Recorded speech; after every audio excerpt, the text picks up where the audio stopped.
Daniel की पुस्तक में दानियल ने लिखा था कि अंत के समय में ज्ञान बढ़ेगा और जिस तरीके से शैतान जोरों से टेक्नोलॉजी को विकसित करेगा, ज्ञान को बढ़ाएगा, लोगों को बहुत सारी चीजों का ज्ञान होगा, उसी तरीके से परमेश्वर अपने लोगों को बुद्धि देगा वो सारी बातों को समझने के लिए जो परमेश्वर ने बहुत सालों से गुप्त रखी थी।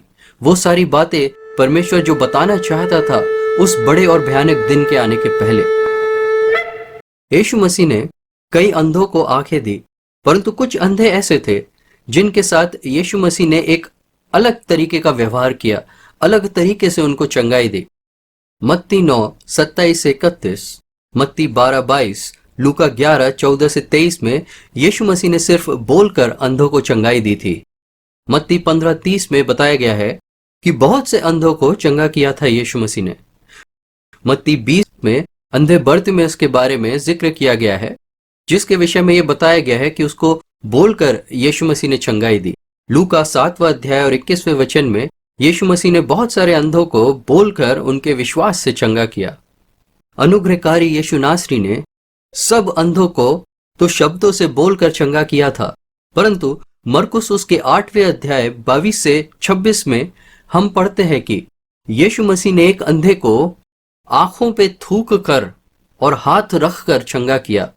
और यूहन्ना उसके 9वें अध्याय में 1-12 में हम देखते हैं कि जन्म से एक अंधा था, उसको यीशु मसीह ने मिट्टी में थूक कर उस मिट्टी का लेप लगाकर ये कह दिया कि शीलो के कुंड में जाकर तू उसको धो दे। और जब उसने धोया तो वह चंगा हो गया था। यीशु मसीह ने उनके साथ एकदम अलग बर्ताव किया। क्या उनके विश्वास में कमी थी? इन दोनों अंधों के साथ कुछ ऐसा अलग था जैसा बाकी सब अंधों के साथ नहीं था। उन बातों को बताने के पहले मैं आपका ध्यान एक जरूरी बात पर लगाना चाहता हूं। यूहन्ना की पत्री उसके पहले अध्याय में बहुत ही शानदार रीति से यूहन्ना ने हमें कुछ जबरदस्त बातें बताने की कोशिश करी थी जो भेद की थी। पवित्र बाइबल की पूरी किताबों में इससे अच्छा दृष्टिकरण यीशु मसीहा के लिए कहीं भी हमको देखने को नहीं मिलता है, जिस तरीके से यूहन्ना ने बताया था। यूहन्ना ने अपने पहले अध्याय के पहले वचन में ही लिखा था कि आदि में वचन था, वचन परमेश्वर के साथ था और वचन परमेश्वर था, सब कुछ उसी के द्वारा उत्पन्न हुआ। और फिर हम 14वें और 15वें वचन में ये देखते हैं कि यूहन्ना ने बड़े ही ड्रामेटिकली कहा चिल्लाकर कि ये वही वचन है जिसके विषय में मैं कह रहा था, जो अब शरीर में आ गया है।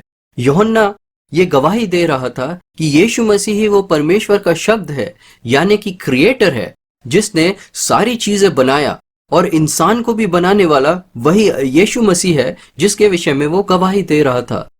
जो दो अंधों के विषय में हमने देखा वो कोई साधारण अंधे नहीं थे, बल्कि यूहन्ना उसके 9वें अध्याय में जो जन्म से अंधे के विषय में बताया गया है, उसके पास दोनों भी आंखें नहीं थीं, यानी कि आई बॉल्स ही नहीं थे। और मरकुस उसके 8वें अध्याय और 22वें वचन के अंधे के पास आंखों के सामने सबसे पहले जो पहली पारदर्शी कांच के जैसा हिस्सा होता है जिसको कॉर्निया कहा जाता है, वो नहीं था। उसकी आंखों की पुतली पूरी की पूरी सफेद थी। उत्पत्ति उसके 2 अध्याय के 6वें और 7वें वचन में हम पढ़ते हैं कि परमेश्वर ने ओस से सींची हुई गीली मिट्टी से एक पुतले को बनाया। वो पुतला था आदम का पुतला, और उस आदम के पुतले में परमेश्वर ने अपनी श्वास फूकी और वो जीवित हो गया। यूहन्ना उसके 9वें अध्याय के अंधे को थूक कर गिल्ली मिट्टी लगाने का कारण यही था कि उसकी आंखों के दोनों भी गटें यानी कि आई बॉल्स नहीं थी, और यीशु मसीह ने एक्चुअली में उनको बनाया। जब यीशु मसीह ने थूका और उस मिट्टी को, गीली मिट्टी को जो थूक से गीली हुई थी, उसकी आंखों में लगाया और उसको बोला कि तू जा शीलो के कुंड में जा और उसको धो ले। और वो जब तक शीलो के कुंड तक पहुंचा उसकी आंखों की गटें बन गई थी, और जैसे ही उसने धोया उसकी आंखें खुल गईं, उसकी आंखें नई हो गईं। उसी तरह हम देखते हैं कि मरकुस 8 में जिस अंधे के विषय में बताया गया है, चूंकि उसकी कॉर्निया नहीं थी, उसे संसार के क्रिएटर ने अपने थूक से नया बना दिया था। इसलिए जब उस अंधे ने पहली बार देखने की कोशिश करी तो उसको एक बच्चे की नाई जैसा एक बच्चा नया जन्मा बच्चा जैसे देखता है उसके जैसा उसको दिख रहा था। नया जन्मा बच्चा दूर की चीजों को नहीं देख पाता है, पास की चीजों को देखता है, इसलिए हम पास जाके जब उससे बात करते हैं तब वो खुश होता है, हंसता है। और जब दूसरी बार यीशु मसीह ने उसकी आंख को हाथ लगाया तो अंधे की आंखें बड़ों के जैसे, वयस्कों के जैसे बड़ी अच्छे से देखने लगी।